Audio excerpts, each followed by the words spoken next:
Bonjour et bienvenue, ici Ben Momentum et j'ai le plaisir d'accueillir pour cette vidéo guide sur DC Dark Legion. Dans cette vidéo, nous verrons s'il faut pull ou pas pull le Martian Manhunter John Jones. Les amis, Monitor a besoin de vous, on est parti!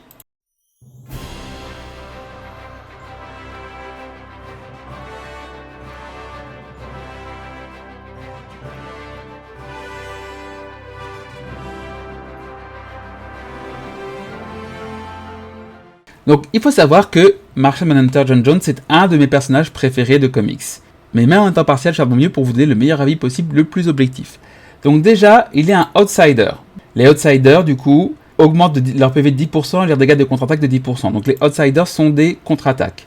En outsiders, on a déjà Arsenal et on aura Starfire. C'est les trois outsiders qui sont pour l'instant annoncés. Et 3, c'est le minimum pour les faire fonctionner. Donc on a le tag outsiders. Et on a le tag Justice League, donc vous savez, attaque et PV augmentent de 10% chacun. Puis à 4, 15, 10, et puis à 5, 20, 10. Ensuite, comme arme, John Jones, le Martian Manhunter, il a vengeance de Hrungnir, qui est une de ses divinités. Chaque fois qu'un ennemi lance une compétence ou une compétence ultime, Martian Manhunter récupère 8% de PV max, et le temps de recharge est de 5 secondes. C'est très puissant. Ensuite, ses skills. Donc Martian Manhunter tire des rayons de chaleur depuis ses yeux, infligeant des dégâts spirituels égaux à 700% de son attaque aux ennemis dans une zone rectangulaire devant lui. On voit déjà qu'il est beaucoup plus fort que Hawkgirl. Et pourtant ils sont de la même classe. Outsiders un jour, Outsiders toujours. Au début du combat, la défense physique et spirituelle de John passe à 75%. Donc c'est le buff, donc je pense qu'il a une augmentation de 75% que c'est mal traduit.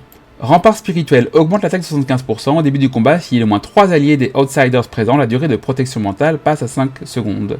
Bouclier télékinétique augmente la défense physique de tous les champions de 10% et la défense physique des champions guerriers de 10%. L'effet s'applique de manière générale, c'est son skill global. Et enfin l'ulti, protection mentale, protection psionique.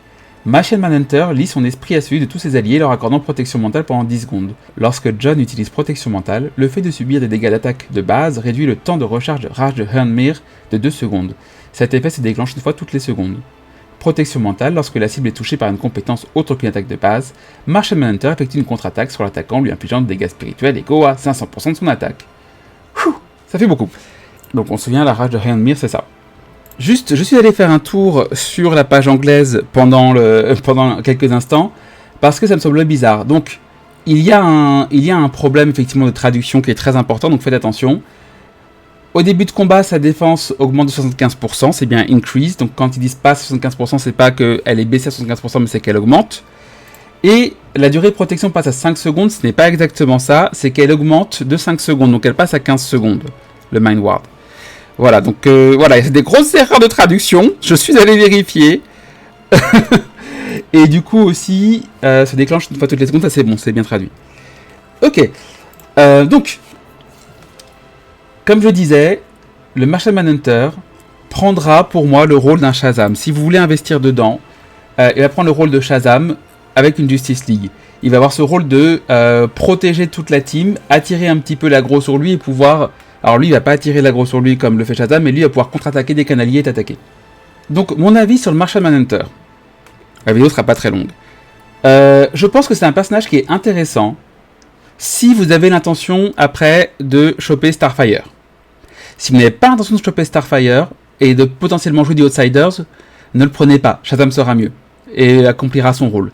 Mais si vous voulez aller chercher le Starfire, allez-y. Sachant également que après Starfire, vous aurez Ra's al Ghul et Talia qui sont absolument skippables. Ce n'est pas la peine de les prendre. Donc, votre stratégie, ça va être, est-ce que vous voulez garder vos enclumes pour vraiment mettre Starfire à fond, mais Starfire, si vous voulez la jouer, il faut Martian Manhunter et Arsenal et d'autres outsiders plus tard. Ou est-ce que vous voulez économiser entièrement vos enclumes pour des persos qui seront en rerun, puisque par exemple sur le serveur 200, qui est un petit peu en avance sur les autres serveurs, ils ont remis Deathstroke, je crois, de tête, parce qu'ils n'avaient plus de personnages de près d'avance. Donc à vous de voir si vous voulez attendre un rerun, ou alors si vous voulez vraiment investir dans Martian Manhunter et Starfire. Ce n'est pas un perso indispensable, d'autres persos peuvent faire le travail, cependant si vous comptez jouer Starfire et la méta Outsiders, ce perso peut être très intéressant, la mécanique de contre-attaque est assez unique, et peut créer beaucoup de problèmes à des équipes. Voilà, j'espère que cette vidéo vous aura aidé, n'hésitez pas à liker, à vous abonner, à laisser un commentaire, et à partager pour me donner de la force. Et en attendant, amusez-vous bien, salut!